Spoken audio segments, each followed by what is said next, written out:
MP Anarul আজিম আনারের হত্যার রহস্য উদ্ঘাটন ও মরদেহের খণ্ডাংশ উদ্ধারে একসাথে কাজ করছে কলকাতা ও ঢাকার গোয়েন্দা পুলিশ। তৃতীয় দিনের মতো কলকাতার গোয়েন্দা সংস্থার সাথে কাজ শুরু করেছে ঢাকার গোয়েন্দা প্রধানের নেতৃত্বাধীন প্রতিনিধি দল।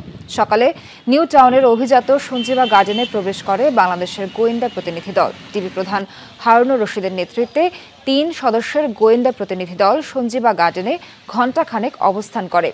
পরে সেখান থেকে ডিবির টিম আসামি জিহাদের দেখানো স্পট ভিজিট করেন। এ সময় হারুনুর রশিদ সাংবাদিকদের বলেন, স্বল্পতম সময়ের মধ্যে এমন নৃশংস হত্যাকাণ্ডের তদন্ত কাজ শেষ করা হবে। এমপি আনারের মরদেহের খণ্ডাংশ উদ্ধারেও আশাবাদী তিনি। বলেন, কলকাতা পুলিশ বেশ গুরুত্বের সাথে তদন্ত কাজ করছে। ডিবি টিম আসামি জিহাদকেও জিজ্ঞাসাবাদ করেছে বলে জানান ডিবি প্রধান। ঘটনাস্থল 2 বার ভিজিট করলাম। আমরা টিআই প্যারেডের জন্য আমরা জাহিদ সেখানে ঘটনাস্থলে নিয়ে গেছি। আবার সেই ঘাতক জাহিদকে নিয়ে আমরা এখন আবার যে খালটার কথা বলছেন, যে খালের দাম করেছে সেখানে এসেছি। সেই খালটা আমরা ভিজিট করছি। আমরা ইন্ডিয়ান পুলিশ আমাদেরকে নিয়ে এসেছি। আমরা তাদের সাথে কথা বলে কিভাবে মানে এখান থেকে বা যেখানে ফেলেছেন সেখান থেকে আমরা কিভাবে উদ্ধার করতে পেরেছি। যে 2 দলের ইন্ডিয়ান পুলিশ যথেষ্ট কাজ করছে, আমরা তাদের পাশে আছি। সিলন ফ্যামিলি ব্লেন্ডের কড়ালিকার আর সতেজ স্বাদের পারফেক্ট ব্লেন্ডে স্বপ্নেরা মেলুক টানা। এ বিষয়ে আরো জানতে চলে যাচ্ছে কলকাতায় আমাদের সহকর্মী সুকান্ত চট্টোপাধ্যায়ের কাছে। সুকান্ত, আজ ডিবি টিমের আর কি কার্যক্রম হয়েছে? আপনার কাছে এই বিষয়ে কি তথ্য আছে আমাদেরকে জানাবেন।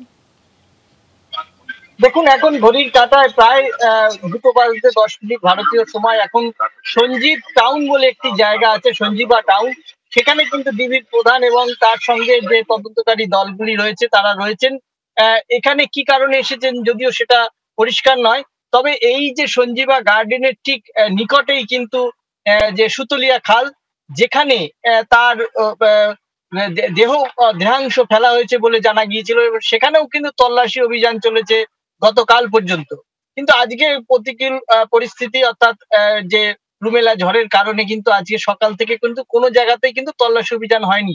তবে ডিবি প্রধান কিন্তু কৃষ্ণমাটির যে খাল রয়েছে সেখানে এবং সুতুলিয়া দুটি জায়গায় কিন্তু তারা এসে পরিদর্শন করেন, যেখানে যেখানে তার এমপির দেহাংশ নিক্ষেপ করা হয়েছে বলে তথ্য পাওয়া গেছে। তার পাশাপাশি যে টিআই প্যারেডের একটা কথা বলা হয়েছে, ডিবি প্রধান যেটা জানিয়েছেন যে জিয়াদকে কিন্তু টিআই প্যারেড করা হয়েছে, অর্থাৎ তাকে শনাক্তকরণ, যে এই সেই ব্যক্তি কিনা। তাহলে তাকে শনাক্তকরণ কে করছে? শনাক্তকরণ করার মধ্যে থাকছে হচ্ছে ক্যাব চালক জুবের। এছাড়া কিন্তু নিউ টাউন থানার হাতে অর্থাৎ ভারতের কাছে কিন্তু গ্রেপ্তার হওয়া বা আটক হওয়া আর কেউ নাই। সুকান্ত, আপনাকে ধন্যবাদ।